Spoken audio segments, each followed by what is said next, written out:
अजीम इनकलाबी अगवान जमहूरी दोस्त इंसान नज़रियाती शहीद नज़ीर अब्बासी जी 43 वर्सी ऐं ताज़ियाती मेड़ाके की तकरीब मुकामी हाल में थी गुज़री।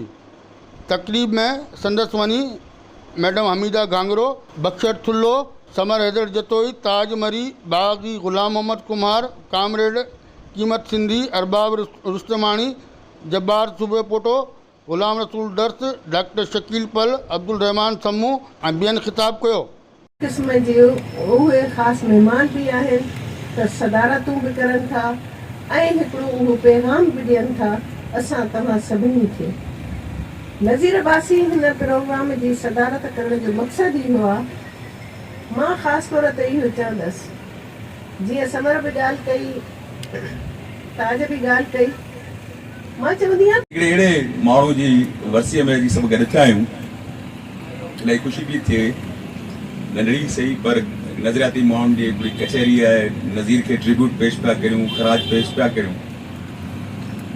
हुनजी क़ुर्बानी राय कान वेंदी, छो त माण्हू खे वञिणो आहे, माण्हू खे मरणो आहे। असीं सभु वेठा आहियूं हिकिड़े ॾींहुं जेको वेंदासीं हलिया 40 सालनि खां पोइ, 50 सालनि जो, पोइ 60 सालनि जो, पोइ 70 सालनि जो, पर पंहिंजे हल्फे गजल दिल में किंदीले गम, अपना गम था गवाही तेरे हुस्न की, देख कायम रहे उस गवाही पे हम जो तारीख राहों में मारे गए।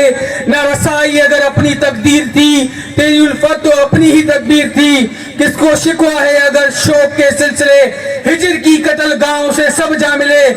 कतल गांव से चुनकर हमारे इलम और निकलेंगे उस शाख के काफले, जिनकी राहें तलब से हमारे कदम मुख्तसर तक चले, दर्द के फासले चले जिनकी खातिर जहांगीर हम, जहां गवा कर तेरी दिलबरी का बरम, हम जो तारीख राह में मारे गए। मेहरबानी।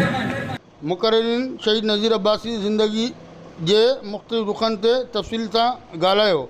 वरसी जी तकरीब राति देर ताईं जारी रही। वरसी जे प्रोग्राम में नज़रियाती कारकुननि जो वॾो अंग शिरकत कई। तकरीब में शहीद नज़ीर अब्बासी यादगार कमेटी जे सरवाण निहाल अब्बासी टंडलिया प्रेस क्लब पारां गॾियल तौर मनाई वई हुई। राजा साजिद ख़ानज़ादा, इबरत न्यूज़, टंडवाला।